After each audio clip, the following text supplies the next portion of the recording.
F. Scott Fitzgerald. An Introduction. Francis Scott Key Fitzgerald was born on 24th of September 1896 in St. Paul, Minnesota, into an upper-middle-class family. Whilst his mother was pregnant with him, his two young sisters tragically died. Fitzgerald once said this was when his destiny as a writer was ordained. His intelligence and talent was recognized from an early age, with his first story about a detective being published in the school magazine when he was just 13. In 1913 he enrolled at Princeton, but his devotion to his own literary pursuits resulted in him leaving and, rather bizarrely, joining the army. In 1918, stationed at Fort Sheridan near Montgomery, Alabama, he met and became infatuated and then inseparable from Zelda Sayre. Initially, though, she refused to marry him, but with the success of This Side of Paradise, the fame and the flow of money enabled them both to begin a gilded life. For them, this was the jazz age. For Fitzgerald, he was already an alcoholic. He continued to write with great mastery, and the titles of his novels and many of his 164 short stories are household names. The Great Gatsby, often cited as the great American novel, was published to mixed reviews. As America moved from the Great Depression to the slaughter of the Second World War, his works and himself were seen as far too entwined with the decadent 20s. The world had moved on, and he hadn't. Further tragedy was never far from his life. Zelda, after years of erratic and now intolerable behaviour, was committed to an institution in 1936. His own sales began to decline, and he became a hack for hire in Hollywood, dependent on increasing amounts of booze and the weekly paycheck. His drunken state had often resulted in arrest or hospitalization, further imperiling his talents.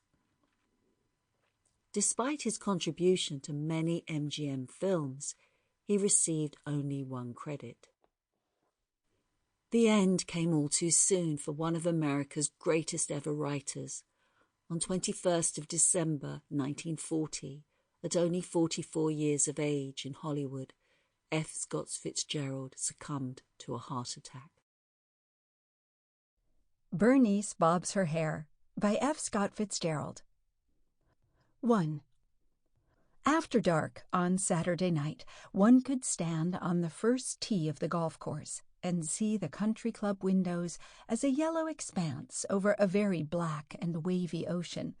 The waves of this ocean, so to speak, were the heads of many curious caddies, a few of the more ingenious chauffeurs, the golf professional's deaf sister, and there were usually several stray, diffident waves who might have rolled inside had they so desired. This was the gallery. The balcony was inside. It consisted of the circle of wicker chairs that lined the wall of the combination clubroom and ballroom. At these Saturday night dances, it was largely feminine. A great babble of middle-aged ladies with sharp eyes and icy hearts behind lorgnettes and large bosoms.